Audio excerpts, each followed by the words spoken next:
So for me, the concept of gender is ambiguous, so I identify as non-binary.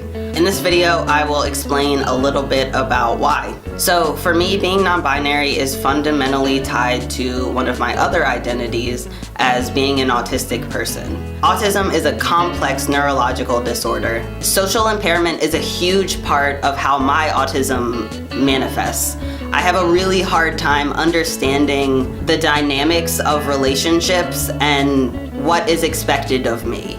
Because autism is so directly tied to being able to pick up social cues and to be able to pick up social norms, I have a hard time picking up the social norm of gender. Gender is something that is a social construct that is different across cultures and across societies.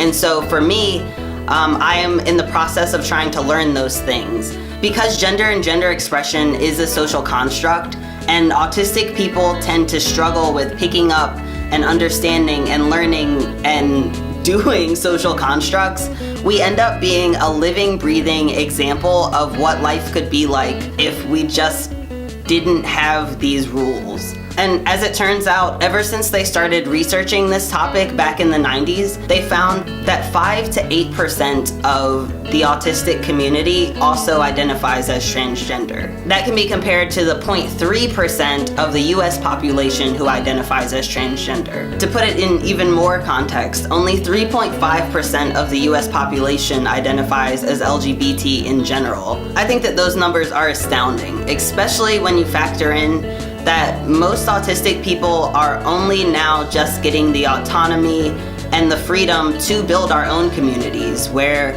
we can be ourselves and we can get out from under the stigma of this disability. Okay, so what does that mean for me? Honestly, in acknowledging that gender really is a social construct, I've just opted to not construct it in my life. The answer to that question has not been important for me in growing and building on my spiritual relationship with God. The things that God asks from me are to have love, joy, peace, patience, kindness, goodness, faithfulness, gentleness, self-control. The fruit of the Spirit are not bounded by gender. The greatest commandment, to love, was not bounded by gender. So I hesitate to put my own self under that yoke. In my reading of the Bible, I see a God who wants us all to be our best selves. Biblically, that has always been a transformational process. God has always turned Abram to Abraham. I think that the Christian life is foundationally transformational. And so I feel like I have a physical reminder. My body has been changed by hormones, and I hope that the changes that I see from the Holy Spirit are just as apparent, that they're just as beautiful, that they're just as holistic to who I am. And so far that has been true. It's actually been funny. God has grown my ministry more since I've come out as non-binary than really any other transformational coming out of my life.